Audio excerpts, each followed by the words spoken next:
Hi, Tracy here, and I have a scrapbook process called Last Day. This is a picture of, well, it's two pictures of my daughter that I took on her last day in fifth grade, which was her last day of elementary school. So, kind of a big day. So I'm using the Scraptastic November kit, Shake It Off. So I went back and my next layout, actually, I went even back farther than that into kits. But the heart paper there in this kit, for whatever reason, just spoke to me when I looked at these pictures, and that's why I dug into the kit.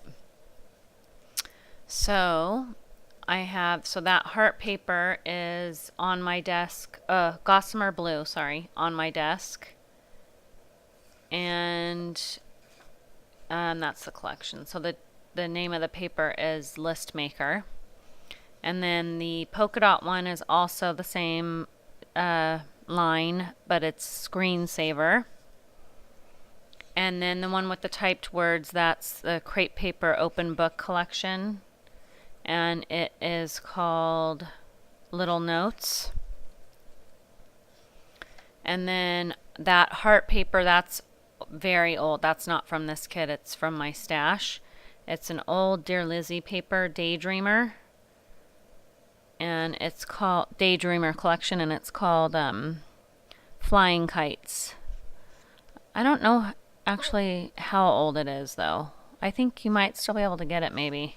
I'm not sure, but I think it's the same line that had those little puffy hearts that are so cute in it, but I'm terrible with the lines. I don't remember what goes together. Some people have that all together.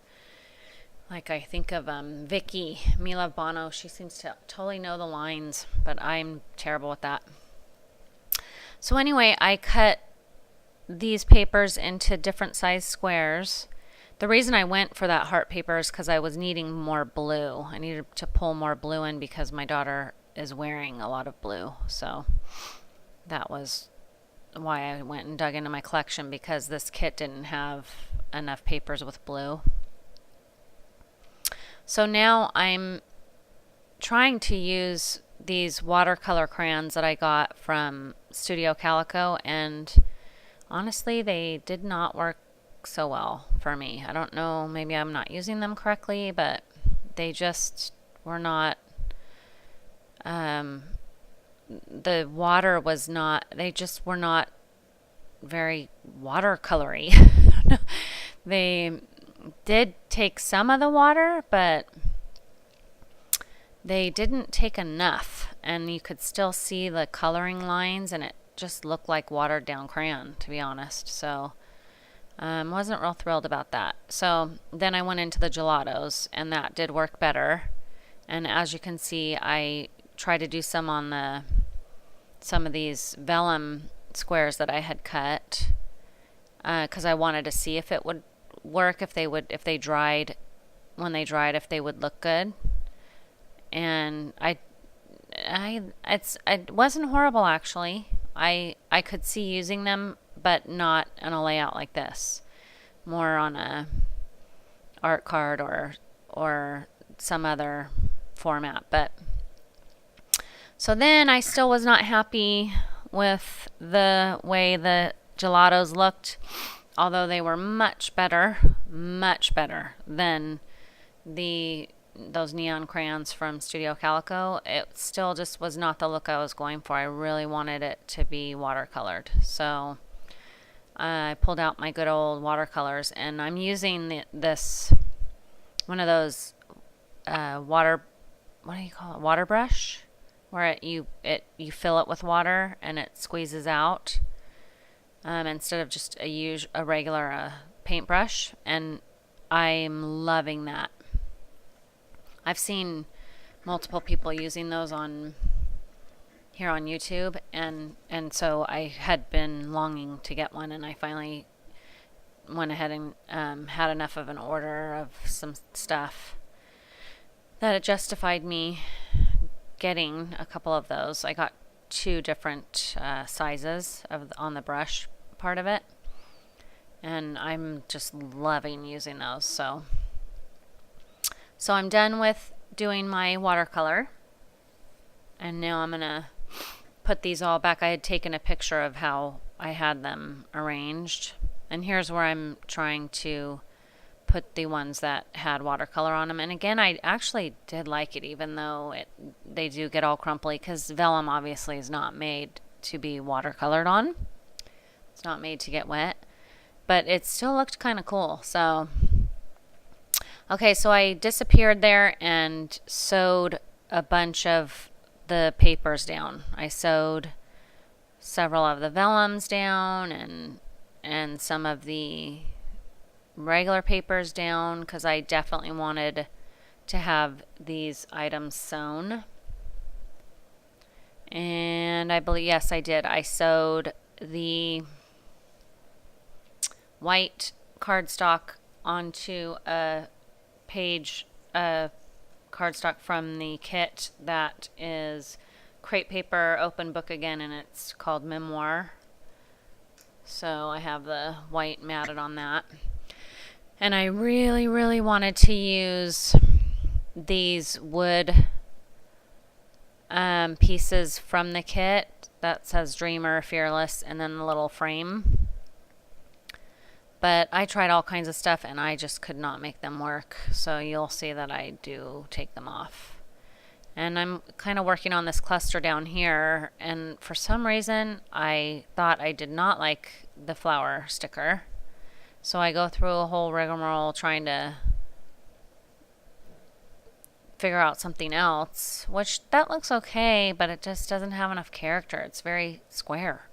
And I already have a lot of squares on this layout. And so I was really wanting a cluster, actually a couple of clusters that have way more character to them. So I do go back to the flowers. Okay, so I disappeared there again because I spent a lot of time inking up these wood veneers and I don't end up using them. So I figured I would cut out that footage because my video, it just gets too long. So now here I go back to the flowers. And I like it way better. Maybe sometimes it's almost like you have to take away the excuse me, the attempt that you weren't liking and try something else, because then when you go back to that attempt, you realize, oh yeah, that is looking way better than I thought. So those flowers came from a sticker sheet that I believe is the crepe paper open book collection, but I'm not sure, to be honest, because they had to cut it off the label to make it fit in the kit, but I'm pretty sure that's what it is. So that's where the flowers come from, and then that little tag that says my story, that's from the kit. The kit came with 3 tags. And then these stickers are American Crafts Maple. Love those.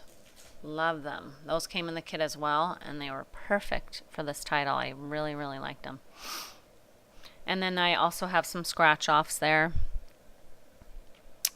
What do you call them? They're not scratch-off. What do you call them? They're Maggie Holmes crepe paper. Rub-ons. Sheesh.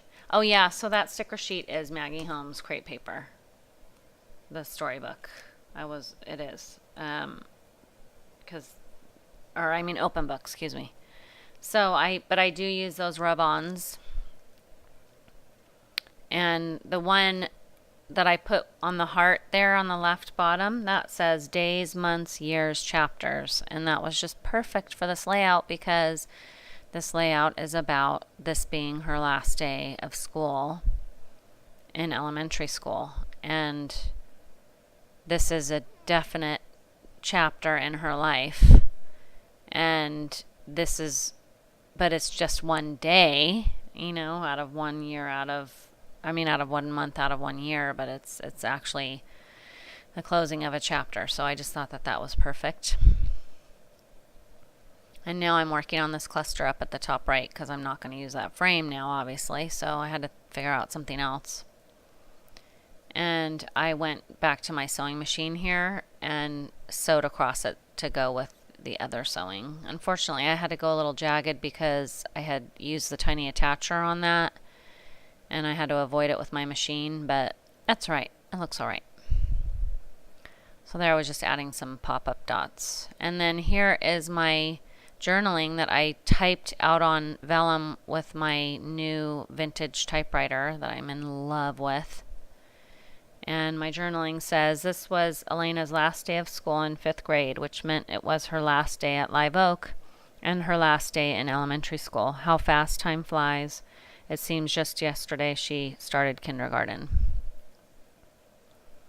And then I'm just going to add some little sprinkles with the same watercolors that I used. And I just used some vellum to cover my pictures there so I didn't get paint on them.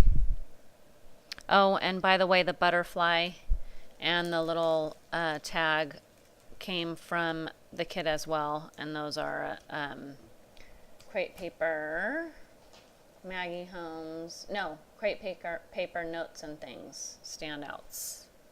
So there's your close-ups. And there's my crooked sewing. I hope you enjoyed this layout, and I definitely enjoyed actually doing the layout. It was a super fun one. So I will see you next time, and thanks for watching. I really appreciate it. As always, bye-bye.